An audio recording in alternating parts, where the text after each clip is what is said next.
however they start the workshop in terms of what they wanted to see, feel and hear would be different in their world, I would expect that to occur in the days, weeks, months and years following the course. So to give an example, I about 2 years ago started a project with Europe's largest sofa manufacturer and retailer. And it was an incredibly successful business. 40-year history, it really was a stunningly successful business. It had new owners, and the new owners said, you know, we want to keep all that is wonderful about this business, and we want to add value. We want to make something really good even better. So they were very clear about how they would do that. They would maintain the incredible sales focus that they've had right from the beginning of their business, and they would build on top of that a reputation for customer service that was the envy of the industry. And to be fair, this is an industry that doesn't have the greatest reputation for customer service. So they decided that you can have your cake and eat it, if you like. You can have an exceptional sales organization that also gives exceptional customer service and customer care.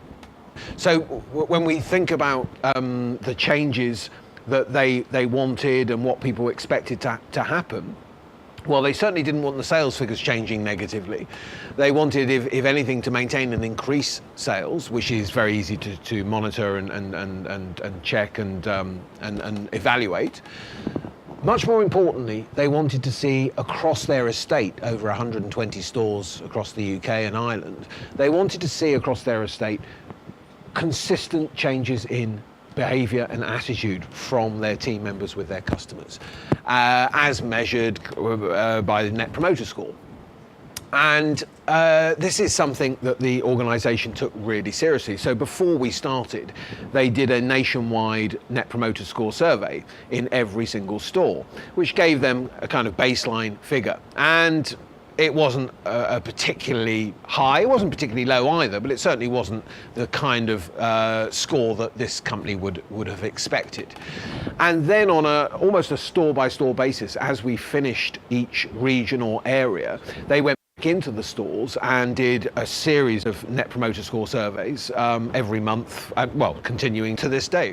And what they were able to see as we moved away from one region and they did the new surveys, week after week, month after month, the survey figures got higher and higher.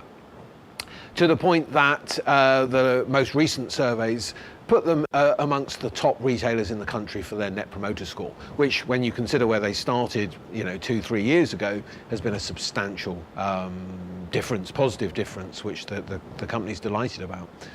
So yeah, the impacts are very varied. There are, of course, measurable and robust business impacts on sales, on customer care, on engagement of people, on leadership and management development and leadership and management behaviour. All those kinds of things are at the forefront of what we do. And quite apart from that, we expect and in fact we almost insist that each individual that comes through the programme can take what they've learned and use it to make whatever changes they want in their lives. It could be their health, it could be their families, it could be their relationships. It's something that they can apply to everything they do.